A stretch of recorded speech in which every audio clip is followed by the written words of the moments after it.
tudo bem com vocês? A gente vai começar mais uma aula e hoje a gente vai falar do sistema cardiovascular. Então, a gente vai abordar nessa aula o sistema cardiovascular propriamente dito, as patologias do sistema circulatório, dirofilariose, identificar o sistema circulatório e as suas composições e compreender o sistema circulatório propriamente dito. Essa é uma aula bem dinâmica, tá? Porque a gente vai falar da circulação do organismo como um todo, o que afeta, o que não afeta, a gente vai falar das algumas patologias cardíacas, então tem bastante assunto para a gente poder tornar uma aula bem dinâmica aqui de conteúdo, para vocês conseguirem compreender bem melhor o tema.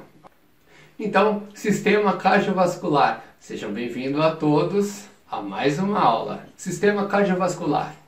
O nosso sistema cardiovascular, o sistema cardiovascular dos animais, ele é composto por veias, artérias, capilares e o próprio coração, né, que bombeia o sangue, né, para todo o corpo. Então, essas veias, esses vasos, eles vão distribuir o sangue, né, para toda a região do corpo, graças ao batimento cardíaco que vai bombear o sangue para essas áreas.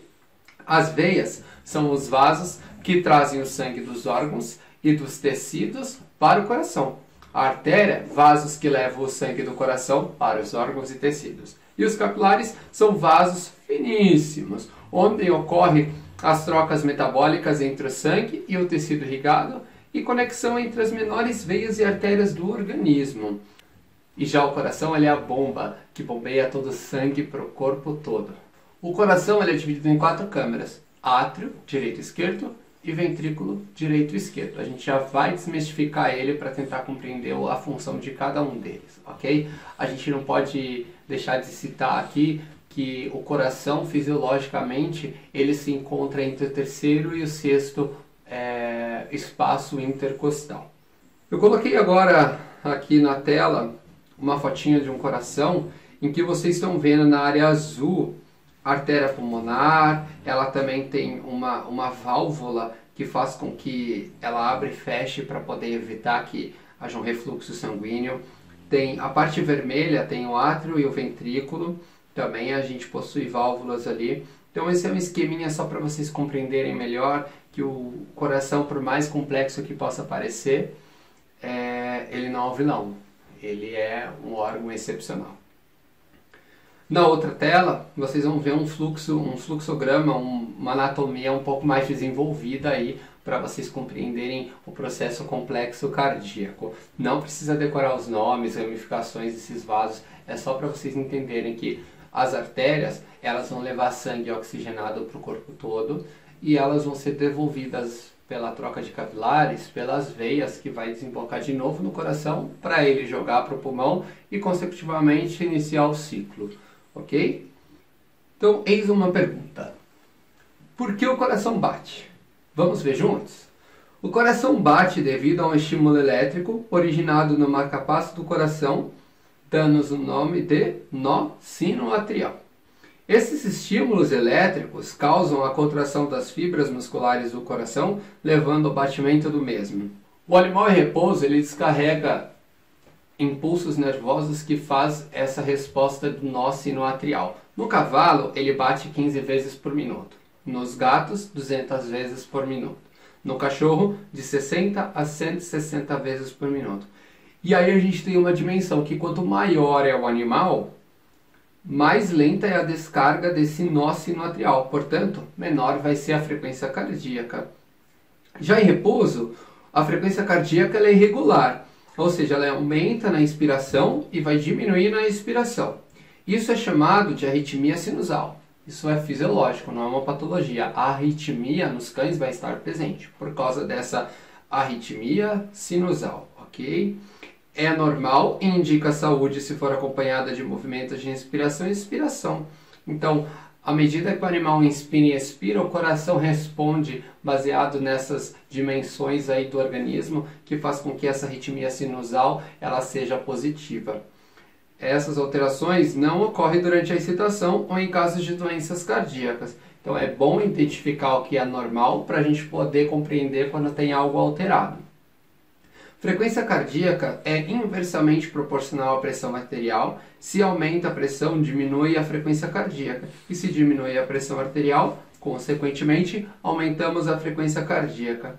Aí na próxima imagem, a gente está descrevendo agora sobre as composições do sistema circulatório. A gente vai falar um pouquinho do coração, agora a gente vai partir para falar das veias.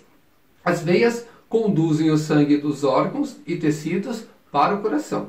Desembocam nos átrios, aí a pressão das veias é menor do que nas artérias, o que pode levar a um problema de circulação nas extremidades, como membros, orelhas, e aí ocorrem algumas vezes algumas necroses na ponta de orelha de alguns cães, porque ele já está apresentando um problema aí circulatório. As veias, elas são muito mais superficiais comparadas às artérias. Ela é de fácil visualização e quando estão dilatadas, no caso de um calor ou quando a gente faz um garrote, ela é nitidamente visível. Ela possui válvulas em seu interior, diferente das artérias. Essas válvulas, elas impedem o refluxo sanguíneo, ou seja, o sangue que segue na mesma direção, ele não corre o risco de ter um refluxo, de retornar, causando daí outras complicações. A contração dos músculos vai permitir o retorno venoso do sangue. Somente nas veias há uma contração do bombeamento desse sangue. Nas artérias não há essa contração. Aí partimos para artérias. As artérias são muito mais fortes e ela possui maior pressão sanguínea, mas elas estão intimamente mais profundas comparado às veias. No esquema que eu coloquei aí na tela para vocês, tem um esqueminha da cor azul para representar as veias. As veias vocês vão poder identificar na imagem que ela possui as válvulas, que essas válvulas vão impedir o refluxo. Então vocês sabem agora que as veias, por conduzir sangue sem o oxigênio, elas precisam de uma dimensão de força, então elas têm que ter contração. E essas contraçõezinhas possuem válvulas entre as veias para poder impedir que esse sangue retorne, ok? Já a artéria, demonstrada na coloração vermelha, ela não possui essas válvulazinhas, ok? Então, sabemos que a pressão ela é muito maior, como a gente viu na tela anterior, e elas estão mais íntimas, profundamente falando, ok? Ainda no sistema cardiovascular, a gente tem a pequena e a grande circulação, que compete e resume todo um circuito circulatório. Na grande circulação, ela é chamada de circulação sistêmica, responsável por levar o sangue oxigenado, ou seja, o sangue arterial, do ventrículo esquerdo para o corpo, ele não joga para o pulmão, e traz o sangue desoxigenado, que é um sangue venoso, dos tecidos ao átrio direito do coração. Já na pequena circulação, também chamada de circulação pulmonar, transporta o sangue venoso do ventrículo direito para o pulmão, onde será oxigenado e voltará para o átrio, e ventrículo esquerdo para ser bombeado para o resto do corpo.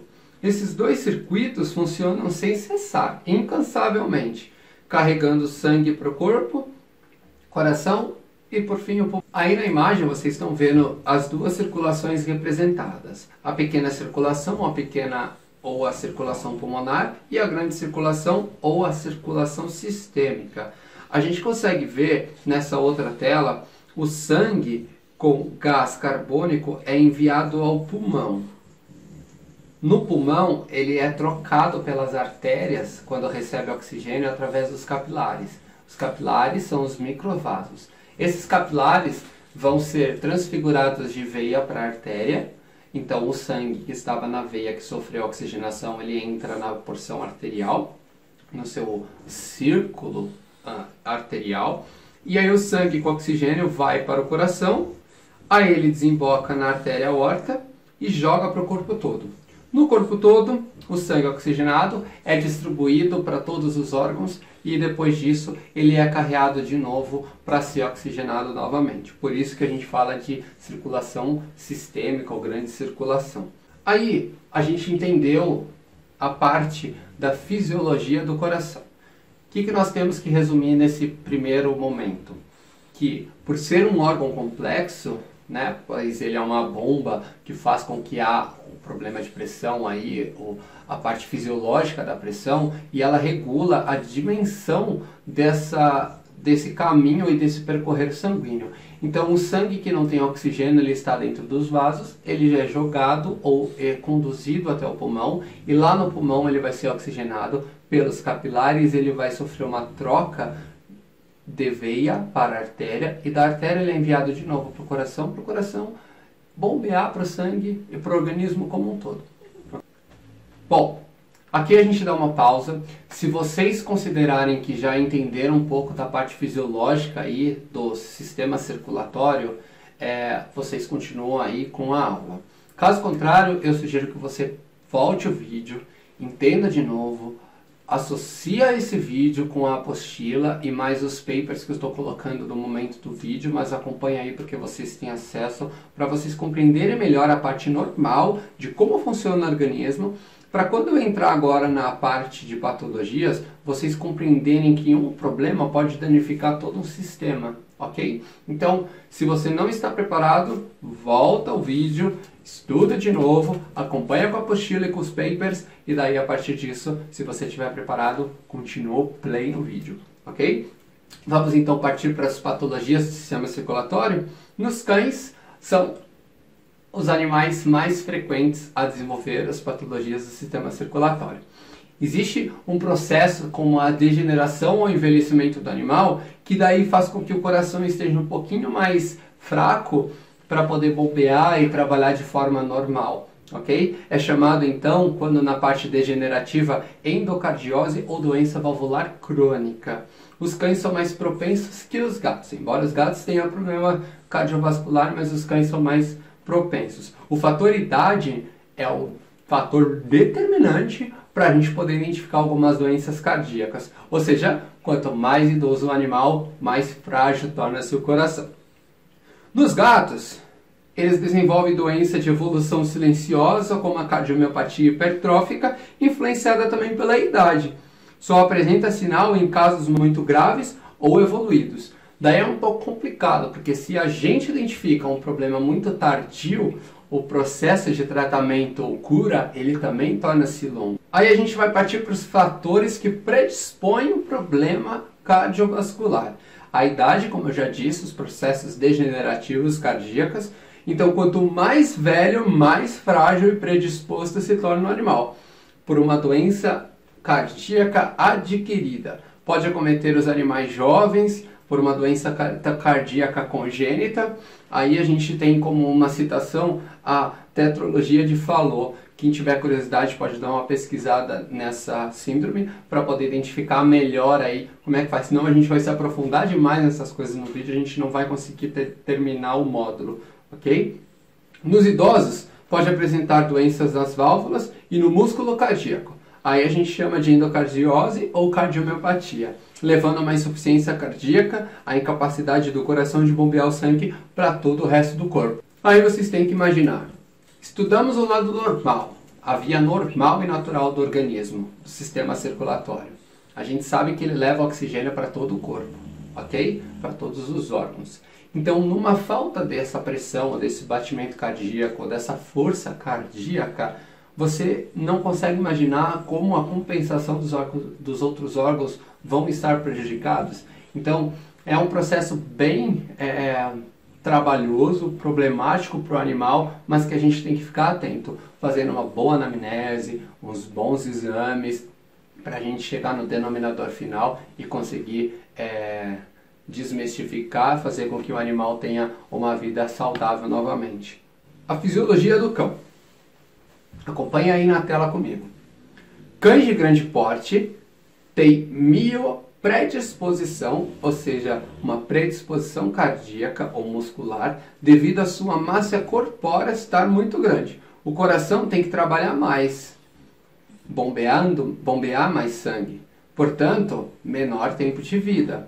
Cães de grande porte possuem maior problema cardíaco, porque o peso ele é um fator determinante também. Associado a isso com a idade, o animal já tem uma predisposição enorme.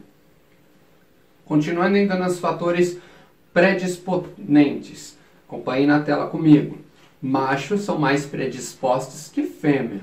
A raça, isso vai depender do local. No Brasil, estão indicados os pastores, Rottweilers, Poodles, Bulldog francês, inglês, Lhasa Apso, Pinscher, Shih Tzu, e os gatos incluem os siamês e os de pelo curto brasileiro, que são os SRDs. E também existem alguns fatores que predispõem problemas cardíacos, como fatores regionais. Por exemplo, nas regiões litorâneas, há uma maior incidência da girofilariose, que é o vermezinho que ataca daí o animal e faz um crescimento de um verme dentro do coração.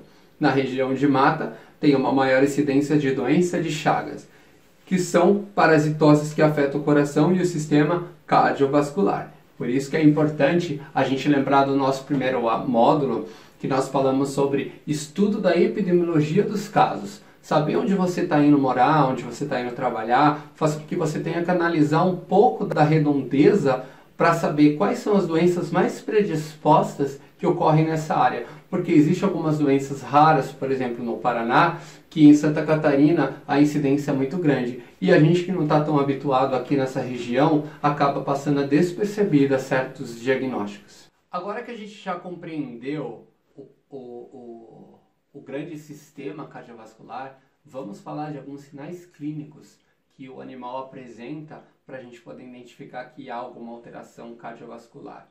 Primeiro de tudo, sinais clínicos evidentes na maioria das vezes são os problemas respiratórios. O animal apresenta uma dispneia, a dispneia é a dificuldade respiratória, quando os alvéolos pulmonares estão repletos de secreção devido a uma compreensão cardíaca. Nós temos também sinais como taquipneia, que é uma distribuição de oxigênio pelas hemácias, ele vai ser prejudicado devido ao problema cardíaco. De certa forma, há uma compensação, ou seja, vai aumentar a frequência respiratória para aumentar a frequência cardíaca. Assim, aumenta o fluxo de oxigênio pelo sangue, também devido ao acúmulo de secreções do pulmão. Ou seja, nessa situação, na taquipneia, o animal tende a desenvolver esse sinal clínico como um fator compensatório. Se eu estou com uma dificuldade respiratória, consequentemente, há uma dificuldade de oxigenar o sangue, o que vai levar oxigênio para os outros organismos. Então, nessa situação, se há uma predisposição de prejudicar o sistema vascular, o que vai acontecer? O pulmão, ele é um fator principal para oxigenar o sangue. Se ele está compensado, ele vai aumentar a parte respiratória. Então, aumenta-se a frequência respiratória, o animal fica taquipneico, respirando o cachorrinho, para poder aumentar a quantidade de oxigênio, para daí entrar nos vasos sanguíneos, para poder oxigenar o organismo todo. Bem, os sinais clínicos cardíacos, eles podem ser tanto diretos ou indiretos. Nos diretos, a gente consegue identificar algumas alterações que a gente já tem o diagnóstico na mesa do consultório, através de uma boa auscultação. Daí a gente faz uma pesquisa para saber a origem do problema cardíaco. Mas em muitos casos, os sinais eles podem ser inaparentes. Pode vir acompanhado somente de uma tosse, ou somente de ânsias, de náusea, né? Então a gente tem que fazer uma investigação bem a funda através de perguntas do proprietário, perguntar sobre a parte hereditária, se conhece os pais ou não, para poder identificar alguns problemas aí de herança, ok? Os sinais é uma série de doenças, mas quando há uma insuficiência cardíaca, também apresentam um pescoço esticado para frente, uma relutância para se deitar, o animal fica inquieto e as narinas ficam dilatadas. E nos felinos, isso é uma observação interessante, além da asma, nos processos cardíacos, os felinos ficam com a boca aberta, o que isso pode comprometer a vida do animal, na condição de que se você vê um paciente que está com a respiração com a boca aberta, é necessário intervir com oxigenoterapia. Leva para o médico veterinário para a gente conseguir corrigir isso. Então acompanha aí na imagem. Nós temos um labrador que ele está com o pescoço esticado para facilitar a entrada da via respiratória. E na foto B nós temos um animal caquético, vocês conseguem ver aí os espaços intercostais entre as costelas, o animal está bem magrinho, então isso é um sinal também evidente de problema cardíaco. Nós temos depois na outra imagem um gatinho com a boca aberta para tentar respirar. Nessa imagem aí tem uma secreção nasal, então a via respiratória deve estar bem encharcada. E aí o animal tem que aumentar Aí o gatinho tem que aumentar a oxigenação, então ele fica respirando de boca aberta. E nessa outra imagem nós temos uma vaca. Embora a gente está falando sobre cães e gatos, as vacas também têm problemas cardíacos bem graves e elas apresentam esse pescoço esticado para conseguir respirar melhor. Então a gente vai falar agora de uma patologia chamada insuficiência cardíaca congestiva do lado esquerdo do coração. Na fisiologia normal, a gente estudou que tem átrio direito, átrio esquerdo, ventrículo direito e ventrículo esquerdo. Embora o coração esteja com seu ápice voltado na sua porção maior, no lado esquerdo, ele está intimamente no meio do peito. Mas o seu ápice, a porção maior, está no lado esquerdo do peito. Ok? Então a gente está falando aqui da insuficiência cardíaca congestiva esquerda. Acompanha comigo aí na tela. Tosse. Devido ao aumento do átrio esquerdo, vai comprimir a traqueia, o lobo pulmonar, o que vai levar à tosse. Característico da insuficiência cardíaca congestiva esquerda. Nisso vai desenvolver um edema pulmonar que vai agravar essa resposta de tosse. Em caso de problemas de girofilárias, parasita cuja uma parte do ciclo é no coração, a tosse pode estar presente e vai estar presente, de forma seca e ruidosa. É como se fosse uma tosse acompanhada de um processo de tentativa de vômito. Ocorre também essa tosse quando o animal aumenta o exercício. Se ele tem uma cardiomiopatia leve, ele já vai apresentar o sinal característico e evidente de tosse. Em pacientes mesmo em repouso que desenvolve a tosse, isso daí é característico de uma doença cardiopatia em que ela está num processo severo. Geralmente, os proprietários relatam que essa tosse, esse sinal clínico fica mais evidente de noite. Isso porque o animal relaxa o corpo, fazendo com que comprima ainda mais o processo de dilatação do tórax para conseguir respirar melhor. Aí nessa imagem que vocês estão acompanhando comigo, tem uma fotinha de um salsichinha que está particularmente desengasgando-se. Ok? Então, isso é uma descrição. Geralmente, os proprietários relatam que a tosse vem acompanhada de um engasgo, parecendo que está com um frango no esôfago. Continuando nos sinais clínicos, nós temos descarga nasais e espirros. Quando há um comprometimento pulmonar, o raio-x vai fazer uma diferenciação desse líquido dentro da cavidade torácica, né, no pulmão. Mas também a gente consegue identificar esse líquido na cavidade abdominal quando apresenta ascite, que é líquido solto na cavidade abdominal. Acompanhando aí na tela ainda comigo, quando há aumento da pressão intravascular, onde há um extravasamento de líquido do meio interno para o meio externo. Isso ocorre na insuficiência cardíaca congestiva do lado direito agora do coração. As causas cardíacas do lado direito, ela pode ser tanto no coração quanto extracardíaca. Por exemplo, hipoproteinemia, as hepatopatias, problemas nos rins pelas nefropatias. Isso aí é mais raro. Mas animal com doença renal aguda produz menos urina. Aumenta daí a volemia, que leva ao aumento da pressão intravascular e assim, consequentemente, a ascite. O animal com ascite também apresenta edema de membros e um padrão de caquexia. Ainda falando dos sinais clínicos, a gente tem uma descrição da síncope. Então acompanha na tela. Perda súbita e transitória da consciência e do tônus muscular. É o conceito de síncope. Causas cardíacas, e essas cardíacas podem desenvolver esse sinal clínico. Causas cardíacas, alterações do ciclo cardíaco, onde diminui o fluxo sanguíneo, aí esse fluxo vai ficar alterado, chegando menos sangue que deveria para o organismo, com isso diminui a oxigenação que vai levar a síncope, que é o desmaio rápido. Geralmente, às vezes ele é sutil, o proprietário nem percebe. Na próxima tela, vocês vão identificar 3 indivíduos. Um gatinho que está com uma barriga, um abdômen mega dilatado. É possível a gente identificar os vasos sanguíneos na tela. O outro gatinho está deitado em decúbito lateral, também está com o abdômen bem dilatado pelo aumento do líquido abdominal. E o outro cachorrinho que, embora o proprietário ergueu as patinhas da frente, vocês conseguem ver uma barriga muito bem dilatada. E o sinal evidente nesse caso é que a barriga ou o abdômen fica pendular, quase encostando no chão mesmo. E observem ainda na imagem que as costelas ficam bem evidentes. O animal entra em caquexia assim. Partindo então dos sinais, nós vamos falar agora sobre algumas patologias. Começamos pela cardiomiopatia dilatada. A cardiomiopatia dilatada, como vocês vão acompanhar na imagem comigo, ocorre quando o músculo cardíaco está fino, fraco e não vai se contrair corretamente. A partir disso, a dilatação e o aumento das câmaras cardíacas vão diminuir a espessura do músculo do coração e vai causar uma diminuição da atividade cardíaca. Então, pessoal, vai compensar o coração porque a parede do coração está muito mais fina do que o habitual. Afeta cães de grande porte a gigante, alguns de pequeno porte como Cocker e SRD. Pode levar a uma insuficiência cardíaca congestiva, com acúmulo de líquido nos pulmões, tórax, cavidade abdominal ou tecido subcutâneo.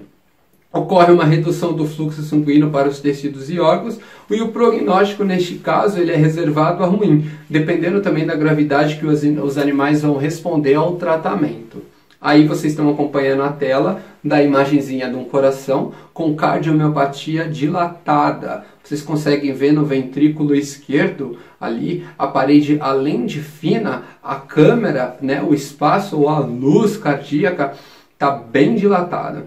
E isso daí prejudica a parte da pressão sanguínea. Saindo da cardiomiopatia dilatada, então, vocês vão acompanhar agora os sinais clínicos do paciente que possui insuficiência cardíaca congestiva direito, ok? Por ser insuficiência cardíaca congestiva do lado direito, como vocês podem ver os sintomas ou sinais clínicos aí na nossa tela, vocês podem identificar que quando nós falamos de insuficiência cardíaca congestiva, na maioria das vezes o paciente apresenta idade como um fator predisponente, ok? Então é uma degeneração cardíaca. Vamos voltar aos sintomas. Os sintomas da insuficiência cardíaca congestiva do lado direito, ele vai apresentar ascite, edema de membros, então o líquido fica acumulado por todo o corpo e o organismo do animal. Há uma vasodilatação das veias, principalmente no pescoço e do abdômen, edema pulmonar, acúmulo de líquido no pericárdio, o abdômen fica embaulado ou face ventral e o aumento de peso por causa da retenção de líquidos. Partimos então para a insuficiência cardíaca congestiva do lado esquerdo. Ainda sobre a degeneração cardíaca, o animal vai apresentar na maioria das vezes sinais evidentes de problemas respiratórios, como problemas pulmonares, dificuldade de respirar, pouco fôlego, dificuldade de posição para dormir e tosse acompanhada de engasgo, na maioria das vezes. Quando acontece a insuficiência cardíaca congestiva dos dois lados cardíacos, direito e esquerdo, há uma fraqueza, apatia, anorexia, vai levar a perda de peso do animal, por isso que eles ficam caquéticos, dispneia, intolerância a exercício, e os sintomas relacionados a uma pouca circulação periférica vai acontecer mucosas pálidas, porque há uma diminuição do fluxo sanguíneo, cianose, como a gente já disse em aula, cianose é o conceito para a gente descrever que o animal está em processo de agonia respiratória ou agonia de oxigênio, então as mucosas ficam roxas ou arroxeadas. Frieza nas extremidades, então as extremidades, ponta de orelha, as patas, ficam sempre geladas, desmaios, que são síncopes, e por fim, arritmias cardíacas. Lembrando que nos cães possui arritmia sinoatrial, do nó sinoatrial. Então a gente tem que poder identificar aí uma arritmia cardíaca, acompanhada de um processo patológico. Na imagem a seguir, vocês estão vendo um cachorro em decúbito lateral. Esse cachorro está com um dreno. O que é um dreno? É um acesso que nós colocamos na cavidade abdominal para retirar esse líquido que não deve estar ali comprimindo outros órgãos. Há uma complicação patológica pelo fato de ficar tanto líquido acumulado na cavidade abdominal. Por exemplo, as alças ficam plissadas, que a gente fala. Ela é como se os seus dedos ficassem muito tempo debaixo d'água, por exemplo. Então as alças ficam nesse mesmo conceito, nessa mesma analogia.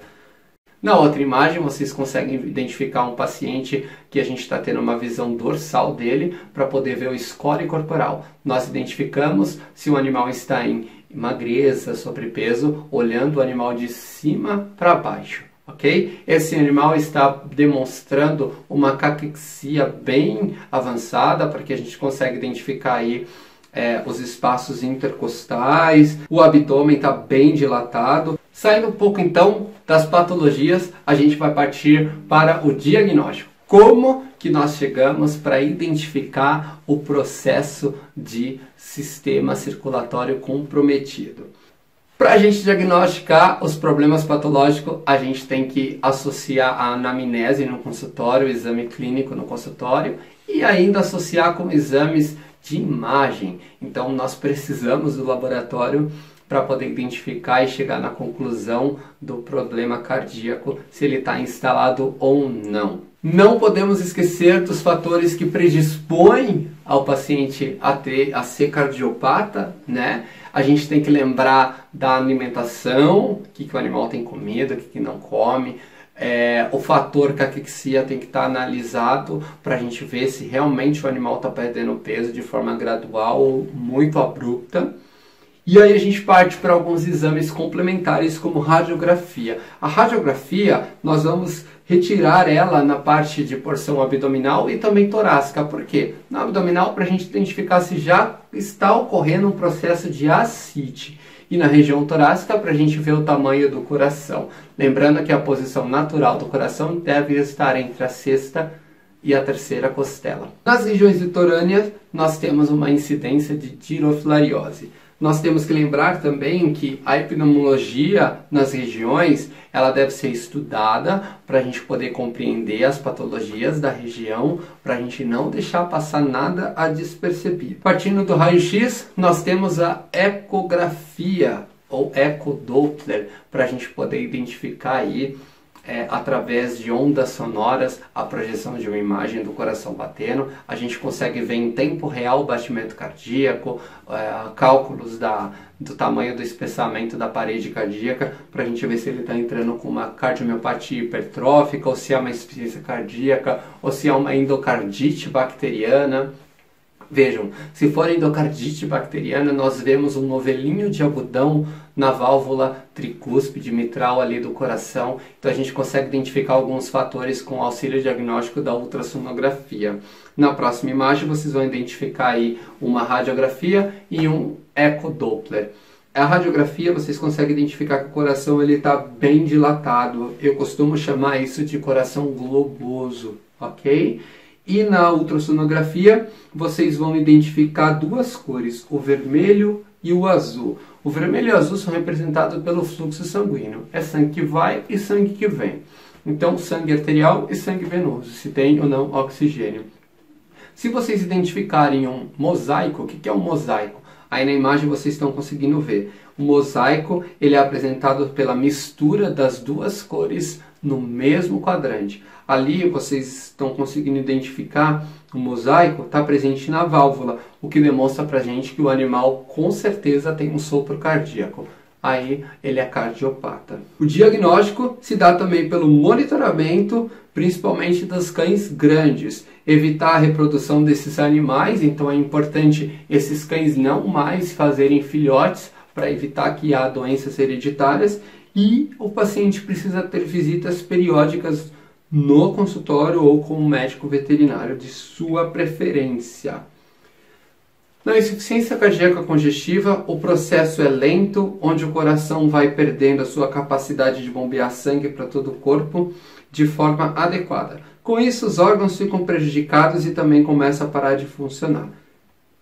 É uma doença que é muito comum em animais idosos e, por ser congestiva, a insuficiência cardíaca congestiva, como eu disse anteriormente, ela é uma doença degenerativa. Olhando a imagem aí dos sintomas, acompanhe comigo. Ele possui sintomas de início leve, com o passar do tempo os animais vão apresentando sinais severos, semelhantes à cardiomiopatia dilatada. Os sintomas de insuficiência cardíaca congestiva esquerda, aí apresenta problemas pulmonares, dificuldade de respirar, pouco fôlego, dificuldade de posição para dormir, tosse, intolerância ao exercício. Bem, partindo agora para a prevenção dos problemas cardíacos. O diagnóstico se dá então pelos exames clínicos, por raio-x e ecodoppler e também eletrocardiograma. E aí não podemos deixar de citar a anamnese e os exames de auscultação pulmonar, auscultação cardíaca, para a gente poder identificar aí se há algum sinal evidente de processo de patologia cardíaca. A prevenção, em casos leves, a gente não pode recomendar que o paciente faça atividades físicas, tanto longas quanto intensas, sempre para fazer um xixi ou cocô e volta para casa evitar caminhadas longas, porque o animal fica intolerante, o coração cansa, o animal cansa rápido e isso vai prejudicando o metabolismo e a circulação sanguínea. É importante que o animal fique em repouso na maioria do tempo para poder descansar e relaxar, para poder ter uma perfusão cardíaca. A dieta é importantíssima. Nós costumamos dizer que na medicina veterinária, quando identificamos um paciente cardiopata, a gente tem que incluir na vida dele os 4 Ds. Os 4 Ds significam dieta, digoxina, digitálico e diurético. Por quê? Porque na insuficiência cardíaca congestiva nós sabemos que há um sopro. Esse sopro faz com que haja um refluxo do sangue que vai comprometer no átrio ventrículo, da qual a válvula esteja acometida. Quando esse animal está afetado pela insuficiência cardíaca congestiva, quando identificamos, nós mudamos a dieta, porque o coração ele bate graças a um poderoso efeito de sistema de bomba de sódio e potássio. Então nós temos que ter uma dieta reduzida de potássio e sódio, a gente tem que introduzir diuréticos, porque se o animal está compensando a parte ou aporte respiratório, ele vai entrar em edema pulmonar. Esse edema é líquido retido ali, que deveria estar indo ou para dentro das células ou sendo filtrado pelo rim para ser eliminado. Então nós forçamos o organismo com diurético para ele poder evitar de ter esse acúmulo de líquido, tanto na ascite quanto no edema pulmonar e edema dos membros.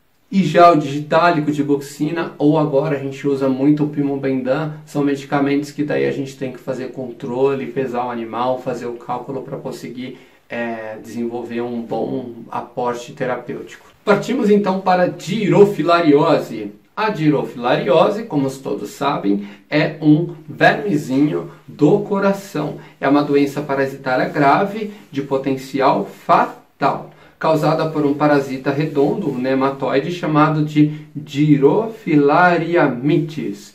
Quando adulto, o parasita se aloja na câmara direita do coração, nos vasos sanguíneos pulmonares. Pode atingir 35 centímetros de comprimento, são mais frequentes nas regiões litorâneas e de clima quente, como São Paulo, Rio de Janeiro, Pernambuco, Santa Catarina e Mato Grosso.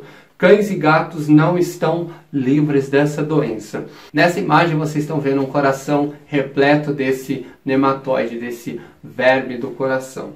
A transmissão ocorre através da picada do mosquito hematófago fêmea, que transmite as microfilárias ao ingerir o sangue do animal, inocula as microfilárias, fazendo com que haja o ciclo e aí o alojamento desse parasita no coração. Vamos então entender um pouco sobre o ciclo da dirofilariose.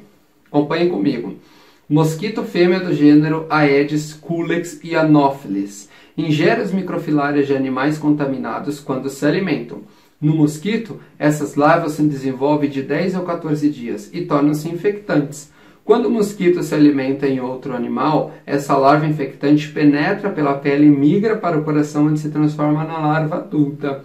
Essas larvas geram novas microfilárias e recomeça novamente o ciclo, pois esse animal ele daí pode ser picado por um novo Aedes ou Culex ou Anopheles e daí começa o ciclo novamente. Essa evolução da larva adulta pode levar de 5 a 6 meses no coração do animal, mas também os animais podem viver até 6 anos com o coração comprometido. O mosquito participa obrigatoriamente do ciclo do parasita. Sem o mosquito, não há larva infectante. Ou seja, repelentes impedem que o mosquito chegue até o seu animal e desenvolva o problema cardíaco. A parte de prevenção ela é muito tranquila de se executar.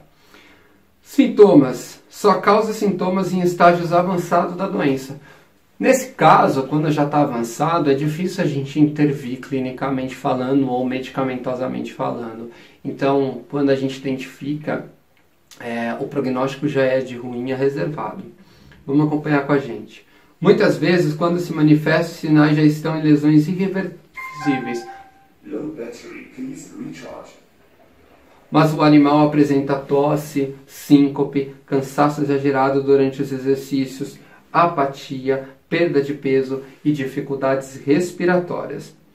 O diagnóstico se dá através de laboratório colhendo o sangue do paciente e a gente pinga esse sanguezinho num Combur teste, que é um equipamentinho, um testezinho rápido por método de ELISA. A prevenção, como dito anteriormente, se dá por o uso de ectoparasiticidas, né? Então, antipulgas que possuem aí princípios ativos com efeito de repelência e daí faz com que os mosquitos e moscas e demais ectoparasitas não atinjam o animal. Terminamos por aqui a nossa aula. O que deve ficar explícito para vocês aí? A parte do sistema circulatório, por mais complexa que pareça ser, ela é muito importante, pois ela é a bomba que gera toda a parte e aporte de oxigenação dos outros órgãos e do corpo como um todo. Então é importante nós termos uma noção do processo cardíaco para a gente poder identificar quando há alteração e as patologias evidentes, que daí a gente consegue corrigir isso ao longo da vida do animal, dando uma melhor condição de vida. Falamos sobre os problemas cardíacos de urofilariose, que é por parasita, insuficiências cardíacas congestivas, que são por degeneração ou idade do animal. Então temos a insuficiência cardíaca congestiva direita, insuficiência cardíaca congestiva esquerda. Nós temos a cardiomiopatia hipertrófica, que ela dilata o coração. Gatos não estão isentos dessas doenças, ok?